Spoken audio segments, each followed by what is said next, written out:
गया है, 9 साल का, धड़गांव का है। वो कहीं पे भी अगर मिलता है किसी को भी, वो पावरी भाषा और जो है मराठी जानता है, तो कहीं भी किसी को मिलता है तो उसे यहाँ मंच तक पहुँचा दिया जाएगा तो अच्छा रहेगा।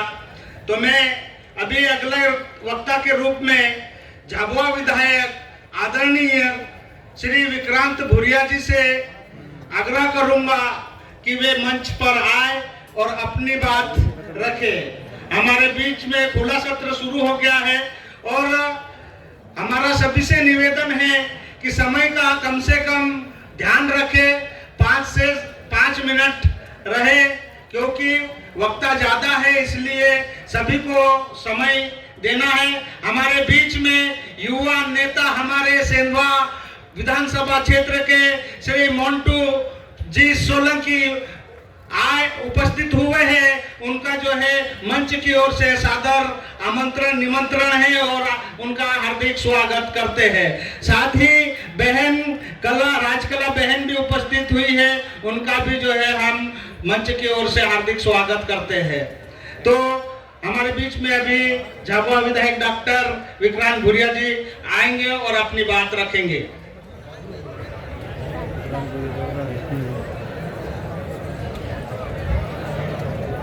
एक जोरदार नारे से शुरुआत करते हैं।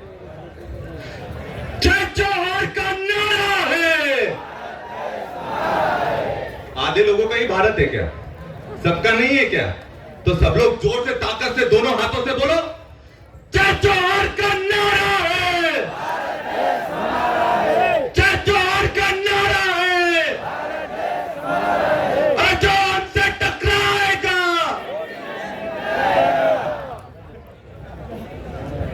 सभी को जय सेवा, जय जोहार, जय संविधान।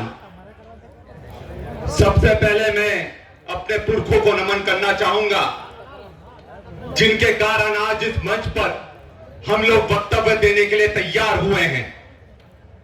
भगवान बिरसा मुंडा जी को याद करना चाहूंगा, टांटिया मामा को याद करना चाहूंगा, राजा खाजा को याद करना चाहूंगा, तिलका मांझी को याद करना चाहूंगा, बाबा देव को याद करना चाहूंगा, बड़ा देव को याद करना चाहूंगा।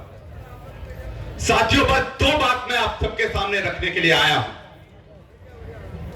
मुझसे पहले जितेंद्र जी ने, अशोक भाई चौधरी जी ने एक बात पर बहुत ताकत से अपनी बात रखी।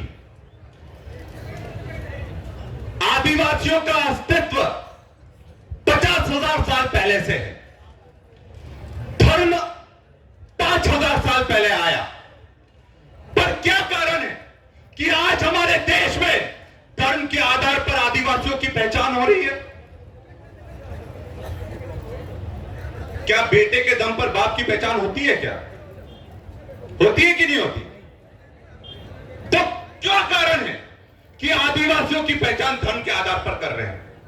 हमें इस बात को समझना पड़ेगा, क्योंकि लड़ाई बहुत लंबी है। पहले धर्म के नाम पर हमको बांटा जा रहा है, फिर उप जनजातियों के नाम पर हमको बांटा जा रहा है। एक नारा हम कहते हैं, एक तीर एक कमान, आदिवासी एक समान। क्या बोलते हैं? एक तीर एक कमान, आदिवासी एक समान। एक तीर एक कमान, आदिवासी एक समान। तो जब हम एक तीर एक कमान बोलते हैं और आदिवासी एक समान है, तो हम छोटी छोटी जनजातियों में क्यों बट रहे हो? अगर बट जाओगे तो निपट जाओगे। इसलिए ध्यान रखो, सबसे पहले हमें आदिवासियों की लड़ाई लड़नी है, आपकी हमारी लड़ाई लड़नी है। और मैं आपको विश्वास दिलाता हूं, यहां पर बहुत सारे जनप्रतिनिधि आए हैं, हमारे आदिवासी भाई बहन आए हैं, और आज समाज के लिए हम लोग पूरी ताकत से एकजुट होकर आए हैं।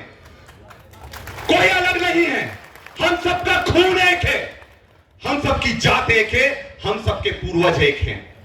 तो जब भी आदिवासी की बात आए, हम सब लोग एक हों। और आज जिस तरह का अत्याचार हो रहा है, हमसे जंगल छीने जा रहे हैं, हमसे जमीन छीनी जा रही है, हमसे हमारा अस्तित्व छीना जा रहा है, हमारी संस्कृति छीनी जा रही है। मैं आप सबसे यही बोलना चाहता हूं, अब आंसू बहाने का समय नहीं है। आंसू बहाओगे कोई नहीं पूछने वाला। अब मुट्ठी एक करने की आवश्यकता है। मुट्ठी एक कर कर पूरी ताकत से दहाड़ लगाना पड़ेगी। ये दहाड़ लगाओगे तब जाकर जो लोग हमारे अधिकार पर चोट कर रहे हैं ना, उनको दरकिनार करने का भार करेंगे। और आपको मैं विश्वास दिलाता हूं कि जो नई पीढ़ी आ रही है, ये हमारे अस्तित्व को बचाएगी, हमें भविष्य को बचाएगी। तो इस नई पीढ़ी की आवाज बुलंद करते रहो। और आप लोग याद रखना, जितने भी लोग यहां बैठे हैं, आप लोग आज आरक्षण के कारण आपकी पूछपरख हो रही है। और जब जब आरक्षण पर चोट होगी, संविधान पर चोट होगी, तो हम सब एक होंगे। होंगे कि नहीं होंगे? तो एक नारा लाओ, संविधान की रक्षा कौन करेगा? हम करेंगे। सारे हाथ नहीं उठ रहे, सारे हाथ नहीं उठ रहे।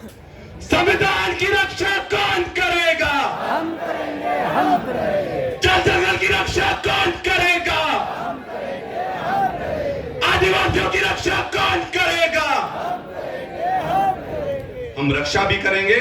और अगर जान देने की बात है तो सबसे पहले हम लोग आगे रहेंगे, ये आपको विश्वास दिलाता हूं। बहुत बहुत धन्यवाद। जय हिंद, जय आदिवासी।